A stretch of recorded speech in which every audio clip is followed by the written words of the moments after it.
Would you please introduce yourselves? I'm Jordan. I play bass. I'm Annie and I play guitar, keyboard, and I sing words. I'm Jesse and I play drums, occasional backup vocals when I feel like it. So, how did you guys form the Estafets? That was 2008-ish. I was talking with Joe, our previous drummer, on the internet, and we were going to college and we were super bored, and he was like, "Do you want to start a band?" I was like, "Okay, but I don't know how to play any instruments." And he's like, "It's okay, I've got a bass and a guitar and some drums, so pick one." He was like, "Bass, sounds good." And we goofed around for a little while, and then we got our friend Gabe to join, and he's amazing on guitar, and we just kind of jammed for a while until we got Annie to come out and play with us, and that's when we started playing shows in like 2010, so I had to learn my instrument first. So I guess really like the career portion of the band didn't start until January of 2010. Yeah. Oh, And according then to Facebook. Then we started working really hard on writing songs, and we had our first show April of 2010, and then from there we've just been playing as many shows as possible. People join, people quit. Yeah, and we had to say goodbye to Gabe right before our first tour, which was last year in July. And so Jesse started coming out to jam, and he played guitar as our third guitar. Yeah, because we had Travis too. Yeah. Oh, I'm terrible with the chronological order of this. Yeah. Let's just jump around a bit. No. Yeah, so Travis joined at one point. Yeah. Yeah, he was Okay, now there. continue. And then Joe left to go back to school, and Jesse's played drums forever, so we were like, hey, you should do that. Yeah. Play drums forever with Yeah. us.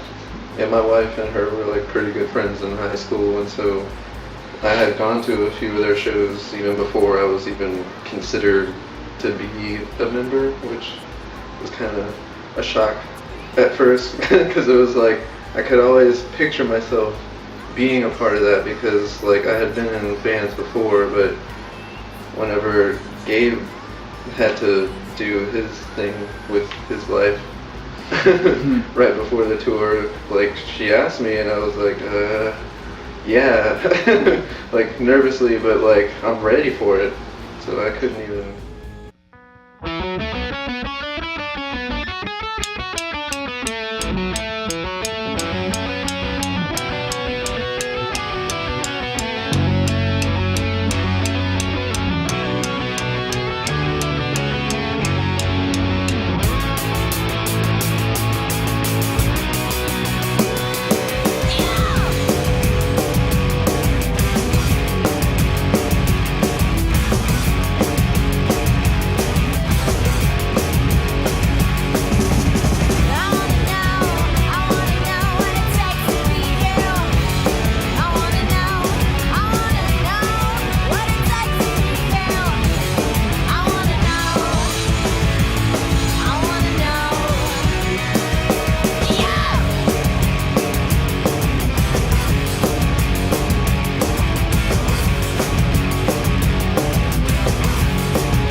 How long have you guys been playing music? Since 2008 for me. Yeah. I started piano when I was like 7.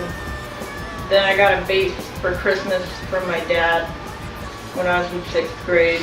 Next year, I decided to pick up an acoustic guitar and figure it out. And so that was probably like 2000. Ooh, 2000. Forever, yeah. 2002, I don't know. I started playing guitar. Yeah, I picked up the bass first in 7th grade, but I had been like in band and percussion since 6th grade, so I did that. Okay, well, if you count that. So when you perform, do you have stage persona or do you go out and try to be yourselves? I feel like I'm more myself on stage than off of it. Definitely. Wow. I get nervous before and after. Like, when we're setting up our gear, it's really, it's weird to have like someone, well not someone, like a whole group of people just watching you set up. They don't even watch you though. They don't even notice when bands set up. It feels like They're it, though. always watching me. There's always someone watching. Well, the thing too is like they're usually like, you have 10 minutes to set up, like, Right? It's nerve-wracking. and it's like a 20-minute setup when we're at home. Mhm. And then you talk to the sound guy and you realize That he's a dick, yeah. That's the worst. Yeah. And I'm just weird with people I don't know usually. Not as weird as this. This is weird. This is weird. This is normal. This is like a normal, what I would imagine to be a normal encounter with a person. That even makes sense. That's what I'm trying to do. I'm usually really, really polite and, oh, hi, I'm Annie. Nice to meet you. How are you? Very quiet for most of it. Yeah. And that's usually how I am before and after a show. Like, I'm just like really, it's weird. Right. Because Like you then just- I go on stage and I'm like, fuck yeah! and then afterwards I'm quiet. Yeah, it's like you let people talk to you and you just take it all in and you're like, okay, I'm just gonna keep doing what I'm doing. Like, that's what I'm like. Sure, I'll sign that. So who do you think is the front man of the band? Is it Annie? Clearly, yeah. Even when she makes me stand in the middle in front of her, she's still the front man. It was woman. noticeable since day one when I just realized front man has a can of beer That's in right his there. sleeve. That's pretty cool. Keeps your beer warm, which is always good. That's like the opposite of what you want for your beer. Right, because you're holding it with your bare hand anyway, so it's not like a koozie. Yeah, I'm not keeping my hand warm by any means. So when people schedule for a gig, who do they talk to? It's usually me. Yeah. But that's just because I'm always on our email inbox, checking things out. And over time, what happens is like you play with a certain amount of bands and at different venues, and you'll get either venues or bands that are like, hey, well, you played here this time with that band. Right. Why don't you come back with this band? Or a band will approach us and say, hey, we've got a show this date, you should join it. Join the show. It's really hard to get that kind of relationship with venues and bands though around here, because I guess all the bands are kind of fighting more for attention because there's less of a to go around. Yeah. But we're getting there. Yeah, like I've even made friends with other guys. I've tried making a band on my own, like before I even started doing things with them, and like it all fell apart, but like I still stayed in contact with those guys, and they've made other bands, but it's like even still, like I'll try to be like, hey, we should, try to get another show together, and then they're like, totally, and then nothing happens. Yeah. Like nothing happens. Or the venues that ask to have you back end Yeah. up being the venues that you had a terrible time at. Mm-hmm. Studio 7. Yeah. The whiskey. Yeah. They still asked to have us back. It's like, you guys realize. I don't even feel like playing the whiskey is a bragging right. No. I feel ashamed Yeah. that we played the whiskey. Yeah, I only like letting people know so that they can be informed on how shitty it is. Yeah. It's like we live through it, so don't do it. Don't put yourself through it. The sound guy who's like smacking us down the I mic. know. Ugh. Through every monitor Okay. speaker. Yeah. Get the kick drum. Yeah. Like, you know, there are like I can't 50 believe you people couldn't in do your here. job. And they can go. All right, so where do you guys find yourselves in the next 5 years? Hopefully in a major city, playing music. Yeah. I don't know, that's at least what I'm hoping. I'd like to be on an indie label For so that we can get some financial help with like touring and recording stuff. Yeah. That's expensive. Yeah, and I wanted to go into audio engineering school, so I don't know, maybe be our own producer, recorder guy. That would be sweet. Bass covered. Yeah. And we just need to get God to do sound for us. Roadie. Yeah. Come back, Jan. So what do you think about selling out? Do you think it's a good thing or bad thing or... I think it's a good thing when you can still go into a grocery store and people don't recognize you. Like, there's certain bands that you can see them on MTV, but no one will recognize them off of the TV or outside of a concert. Yeah, like Mother when we were in Vancouver. Yeah, we were the only ones who knew it was them. There was this huge line like wrapped around this giant building. You know, everyone waiting to see Mother. And the band was walking around on the sidewalk behind the line. Nobody noticed them. We weren't even going to that show. We were waiting to see the Pixies. But we saw Mother and like ran over and talked to them. And there's the big line right over there and none of them see him. Huh. They kind of looked worried too, like, Yeah. because we were like, "Are you Mother?" And like their line is there, and the line starts to catch on. Like, wait, what? Mother, and they're like, we gotta go get coffee. So Yeah. so they go into Starbucks. But, yeah, I mean, as far as selling out, I just want to make enough money to not have to work another job. Right? Working sucks. Yeah, because it's like selling out seems to be like you just put out a bunch of merch and like you just have like your name everywhere, but it's like if people don't really give you that public recognition, that almost seems like a little humiliating. Like I feel like it's not that bad because like you obviously haven't reached that level of stardom where it's like you just have people crawling on you, and that I couldn't handle that. Yeah, like That's when ridiculous. Stefani, anytime she does something, she Yeah. ends up in People magazine. And that's Stefani ate a sandwich today. It's just really hard to work at your I love job. Gwen Stefani. I just can imitate her. It's hard to work all day at your job and then go play a show and then come back to your job. Yeah. It's just exhausting because it's like, Well, you know, it's playing funny, music is like another job. Just Yeah. it's the one that we want to do. Yeah, you just put all your energy into it, and it's like when you still have to have some energy to have a day job, like, oh man, it's exhausting. And it's Yeah. also heartbreaking to go on a 2-week tour doing what you love doing, and then you come back to your job and slim. Or come back and it turns out you were fired. I lost my job. It was It's like having an alter ego. Like you're a superhero almost, where you come back to Thank your you. day job and be Clark Kent again for a while. yeah. Yeah, kind of.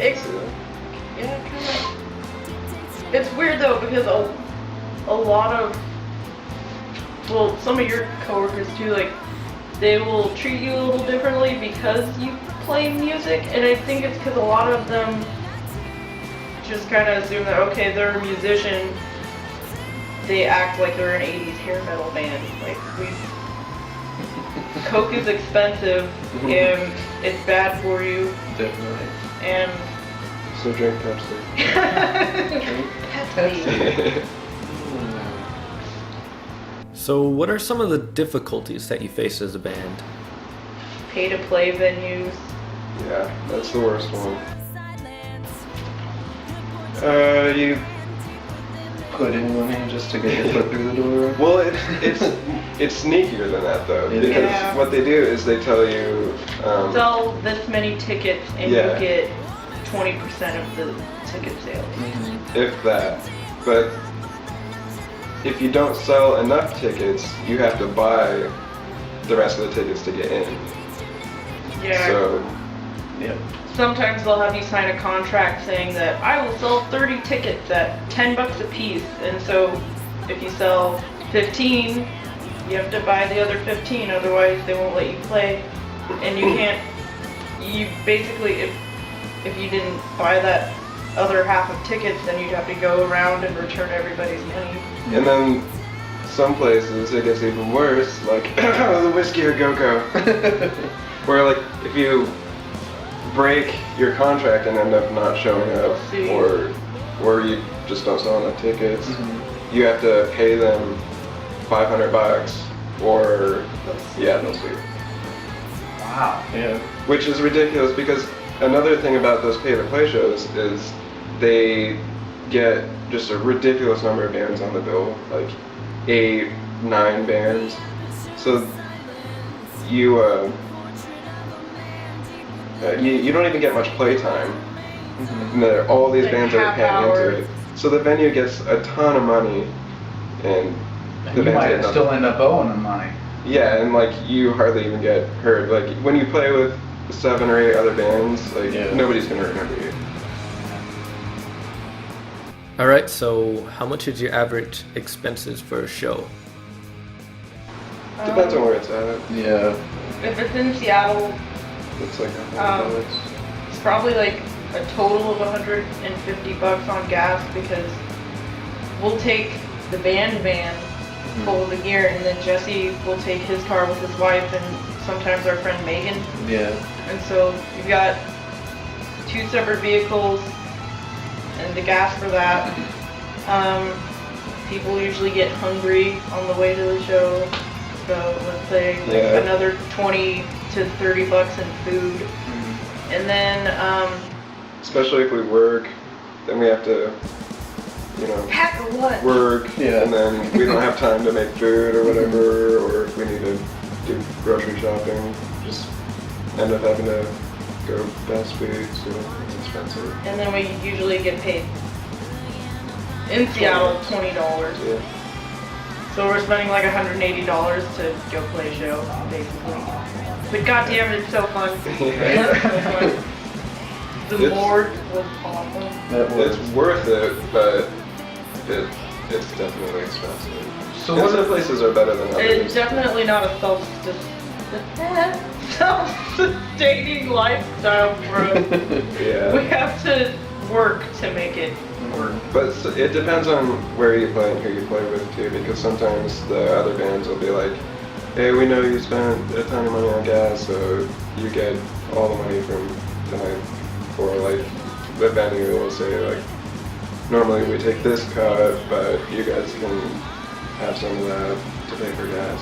Like, There have it just been some depends. really generous bands and venues. Yeah, especially when we went on tour, people were really cool. Oh yeah.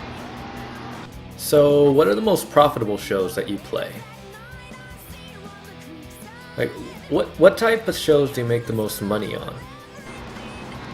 The casino we played once. Yeah, the Oasis played pretty well. Yeah.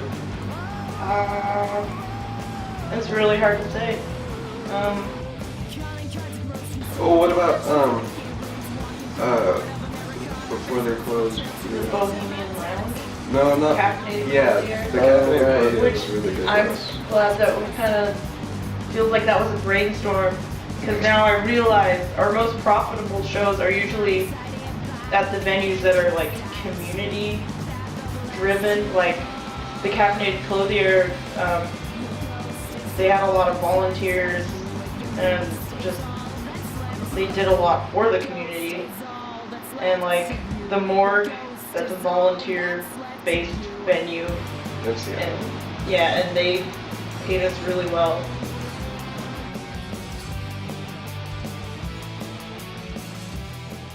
Yeah. All right. Speaking of which, what genre do you consider yourselves? Who do you think you I are? usually just say post-punk, and then people ask me, what's post-punk? And I tell them, it's got the energy of punk, but it's, Something else. yeah, it's like it's put together. Like, Yeah. you don't just play 3 chords and I think all that it's songs. a variety of genres that are influenced by punk, but can't necessarily be categorized. Yeah. I Like can't punk, remember but what- not particularly punk. Yeah. It doesn't sound like punk, Yeah. but it feels like it. Because it's like all the songs have like that energy and like the balls, you know? Like, Wow. all their songs just like, even like the more slower ones, they're still really driving. They got power.